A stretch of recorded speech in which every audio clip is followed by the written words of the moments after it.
মাহমুদ ভাই, আপনাকে আমাদের অনুষ্ঠানে স্বাগত জানাচ্ছি। ধন্যবাদ। স্বাগত মাহমুদ ভাই, যদিও আমি জানি যে আপনি সাম্প্রতিক সময়ে রাজনৈতিক দলের সঙ্গে জড়িত হয়েছেন, নিজে একটা রাজনৈতিক দল গঠন করেছেন, কিন্তু সাংবাদিক হিসেবে আমরা আপনাকে দীর্ঘদিন ধরে চিনি এবং আমাদের অগ্রজ হিসাবে আপনাকে আমরা একভাবে, মানে আমার আমার কাছে আপনি এখনো কিন্তু সাংবাদিক, যদি আপনি যতই রাজনীতি করেন না কেন। এবং প্রেস ক্লাবের আপনি সভাপতি ছিলেন দীর্ঘদিন, সাধারণ সম্পাদক ছিলেন। সেই হিসেবে ওই পরিচয়টি আমি প্রথমে এই জন্য দিলাম। প্রিয় দর্শক, আপনারা জানবেন শওকত মাহমুদ ভাই কিন্তু ইতিমধ্যে জনতা পার্টি বাংলাদেশ নামে একটা নতুন পলিটিক্যাল পার্টি ওপেন করেছেন ওনারা। উনি সেই পলিটিক্যাল পার্টির মহাসচিব এবং জনাব ইলিয়াস কাঞ্চন খুবই সুপরিচিত একজন ব্যক্তি, তিনি ওই পার্টির সভাপতি। যাই হোক, শওকত মাহমুদ ভাই, আমি আপনার বরং আলোচনায় আসি। যে কথা দিয়ে আমি শুরু করতে চাই, আপনি লক্ষ্য করবেন গত কয়েকদিন ধরে দেশের রাজনীতিতে একটা বিষয় খুব আলোচিত হচ্ছে।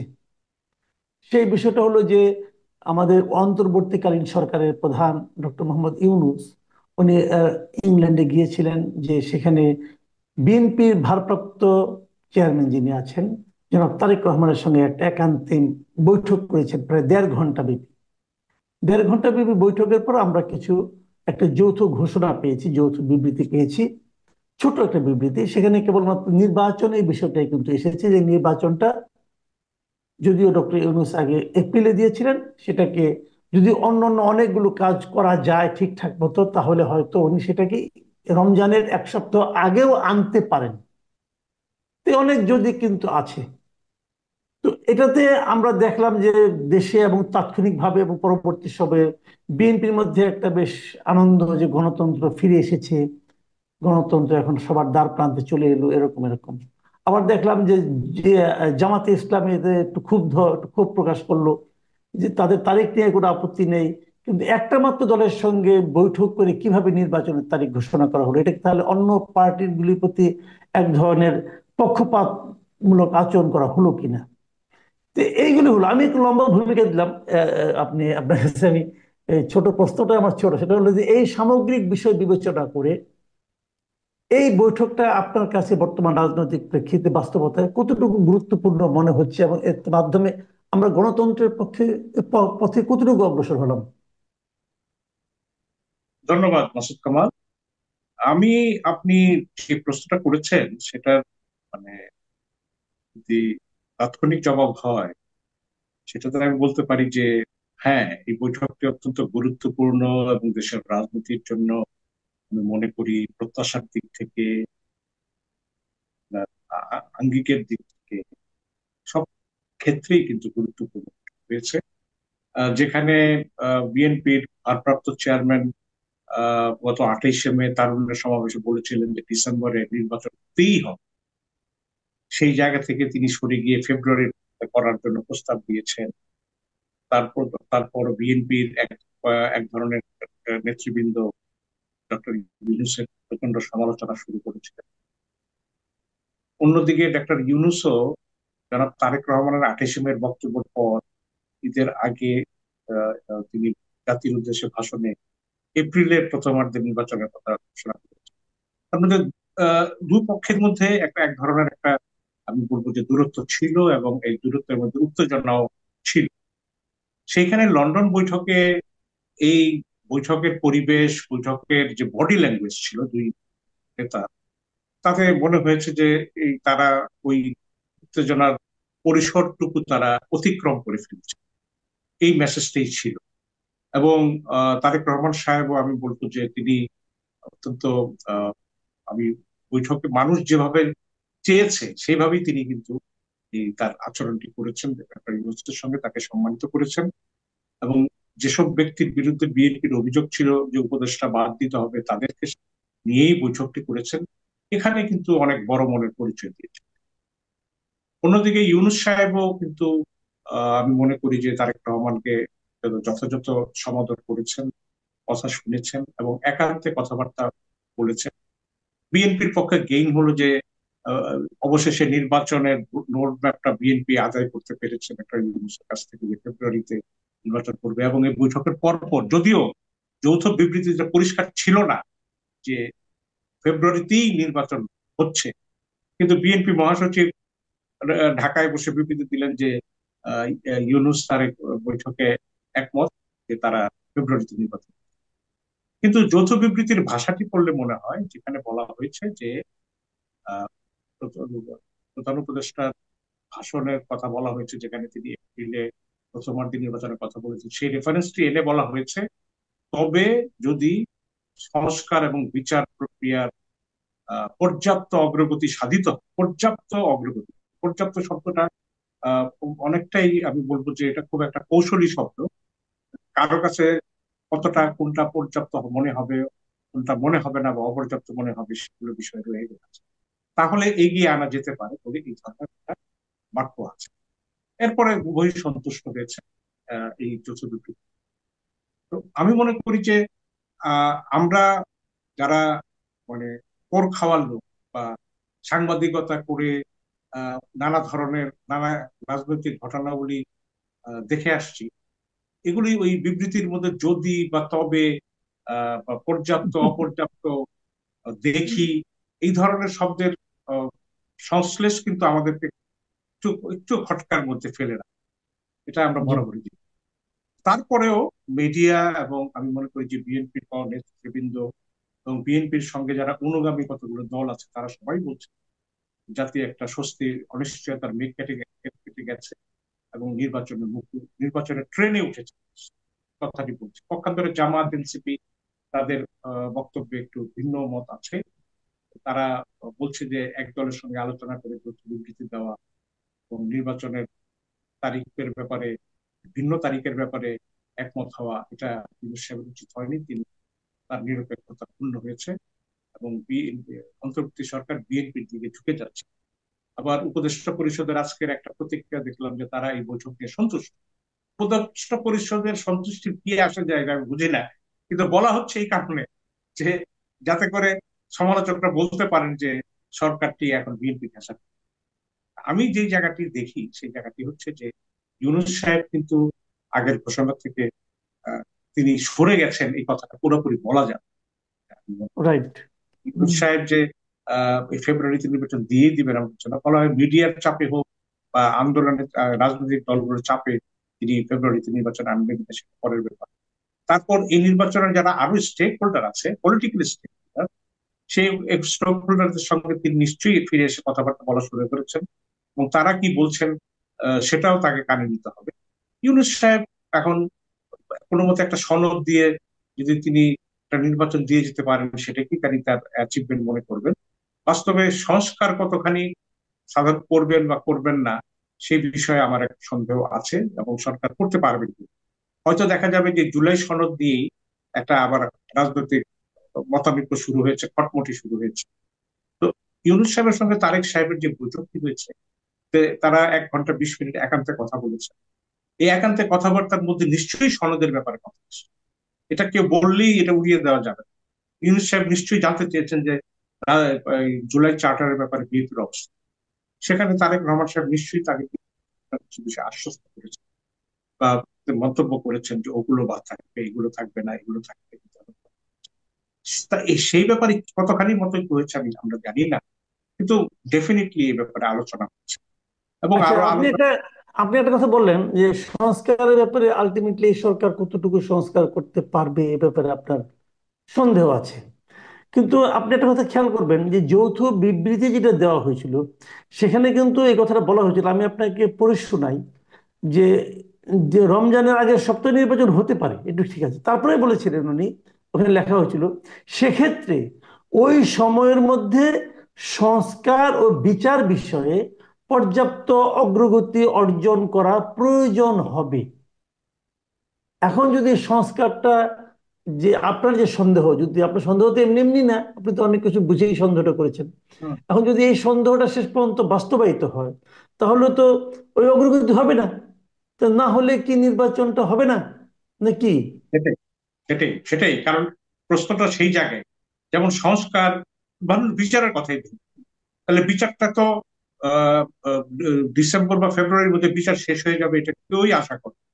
কিন্তু হয়তো এমন হতে পারে যে কোনো এক ব্যক্তির বা সাবেক যে খুনি হাসিনার একটা একটা মামলায় একটা রায়, সেই রায়ের পর তখন বোঝা গেল যে এটা একটা দৃশ্যমান বিচার হয়েছে, একটা অগ্রগতি যাত্রা শুরু হয়েছে, বিচারের অগ্রগতি।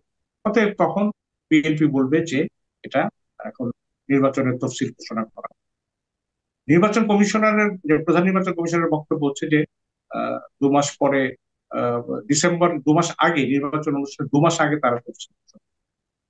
তো সেই জায়গায় সংস্কারের ক্ষেত্রে যে প্রশ্নটি, সংস্কারের ক্ষেত্রে কোন দল কি চায় এটা পরিষ্কার হয়ে গেছে জনগণের সামনে, এবং বিএনপি কি কি চায় না সেটাও পরিষ্কার। এখন ঐকমত্য কমিশনের সঙ্গে বৈঠকে দর কষাকষি করে কতখানি এই সরকার এগোতে পারবে বা কতখানি পিছোতে পারবে, সেটা নিয়ে তো একটা সংশয় আছে। এবং এইখানে এনসিপি বা জামাতের যে দৃষ্টিভঙ্গি, আরো ইসলামী দলে, তারা যদি এখন ঐকমত্যে পৌঁছার ক্ষেত্রে দ্বিমত করে, তাহলে কি দাঁড়াবে অবস্থা? সংস্কার যদি শুরুই না করা যায় বা শুরুর প্রক্রিয়াও যদি আহ, সু- আহ, সূচনা করা না যায়, তাহলে অবস্থাটা কি দাঁড়াবে? সেই কারণে আমরা বলছি যে জায়গায় জায়গায় খটকা আছে, জায়গায় জায়গায় বাধা উৎপেতে আছে। সেই বাধাগুলো অতিক্রম করার ক্ষেত্রে বা সরকারের প্রতিশ্রুতি পূরণের ক্ষেত্রে সরকার নিজেই কতখানি এগোতে পারবে সে বিষয়ে একটা সন্দেহ সংশয় রয়ে আছে।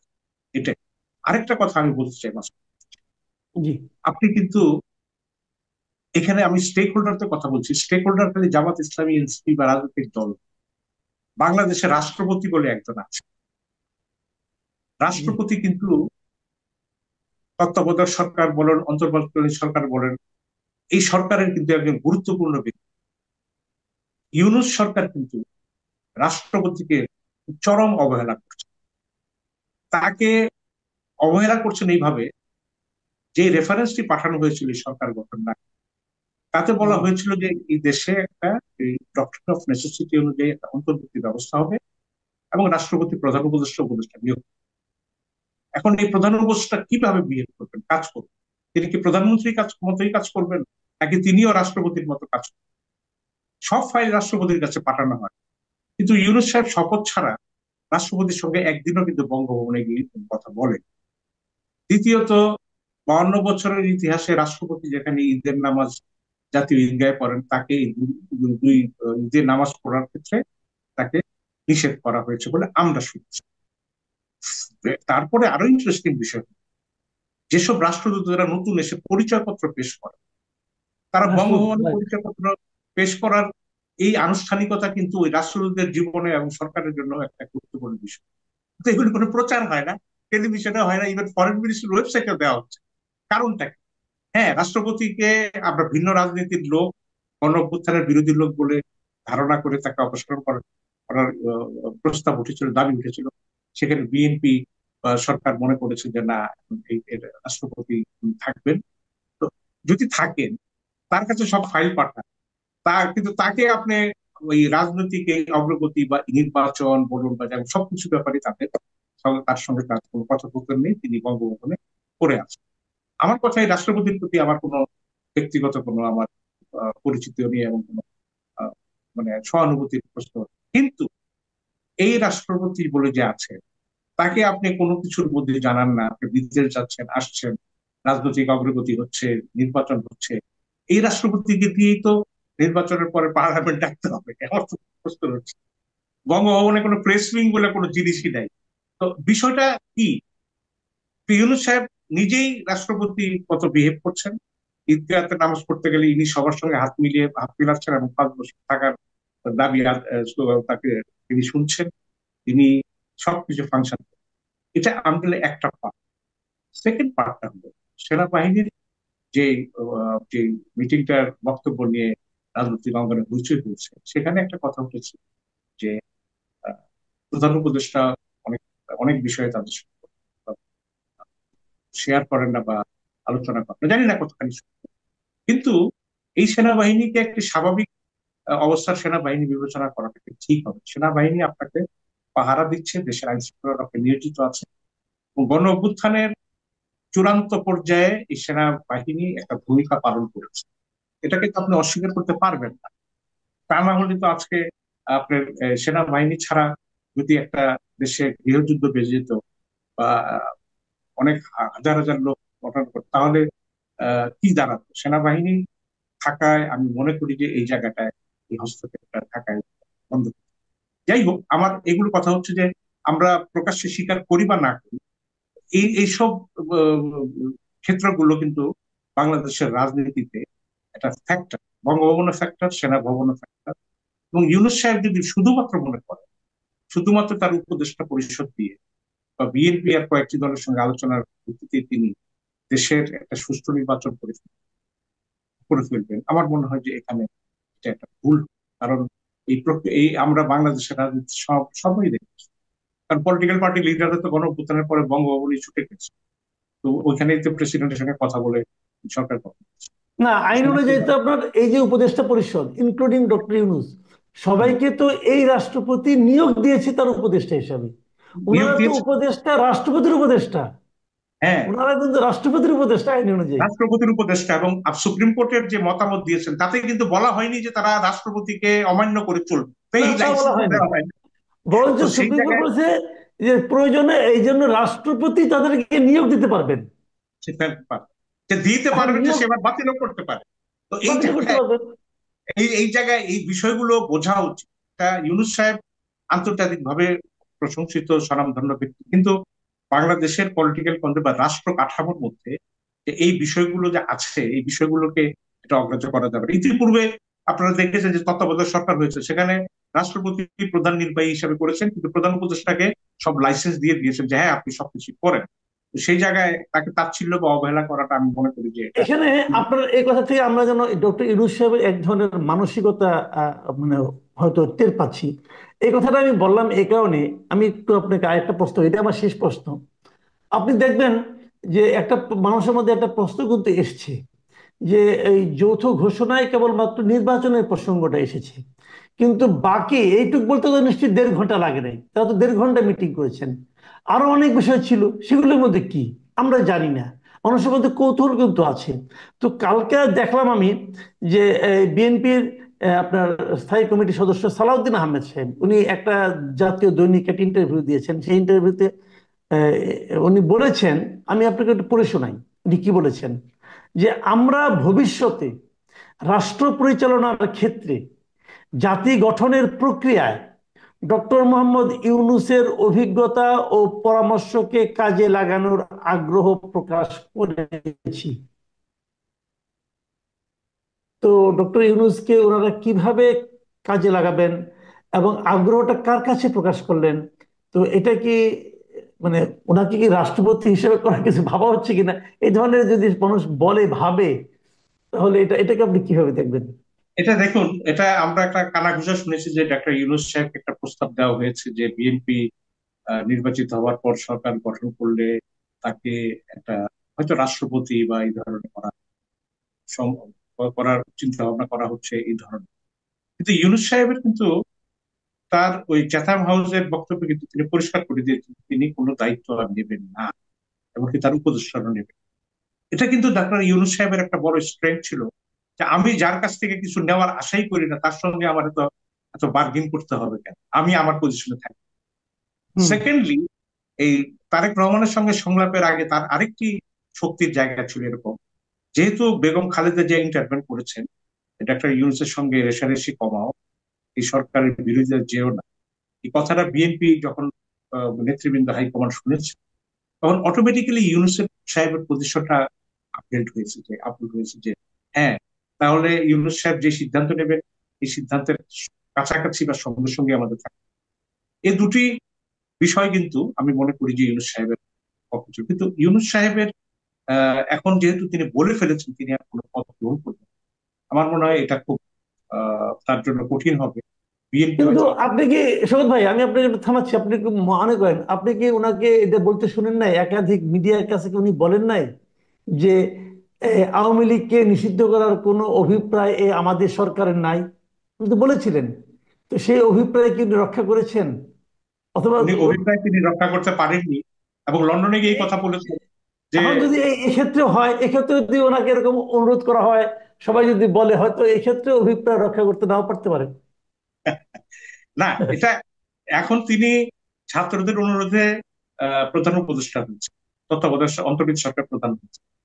এই ছাত্রদের নিয়ে কাজ করতে তাকে প্রতিপদে বিড়ম্বনা পেয়েছে। কিন্তু একটা পলিটিক্যাল গভর্নমেন্টের একটা যদি রাষ্ট্রপতি হিসাবে যদি কাজ করতে যান, তিনি ডেফিনেটলি এটা আপনার ইয়াজউদ্দিন বা আহ, চুপ্পু বা মার্কা রাষ্ট্রপতি হতে চাইবেন না। কারণ ইউনূস সাহেব তার যে ইমেজ বা তার যে পার্সোনাল কেমিস্ট্রি, এতে করে তিনি এটা চাইবেন না যে তিনি একজন মিলাদ পড়ানো বা আহ, ইয়ে, ঈদগায় নামাজ পড়ানো রাজনীতি হবেন।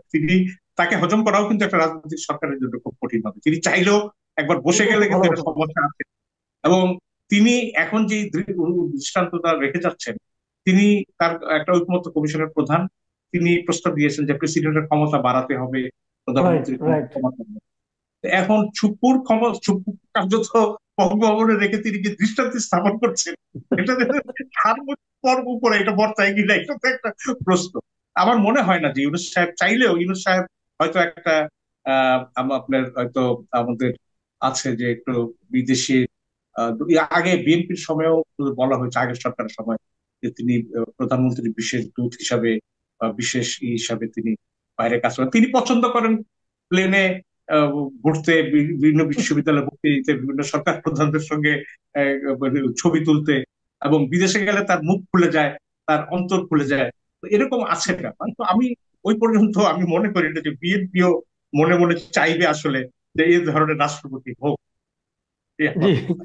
জি, অনেক ধন্যবাদ, অনেক ধন্যবাদ জনাব শওকত মাহমুদ।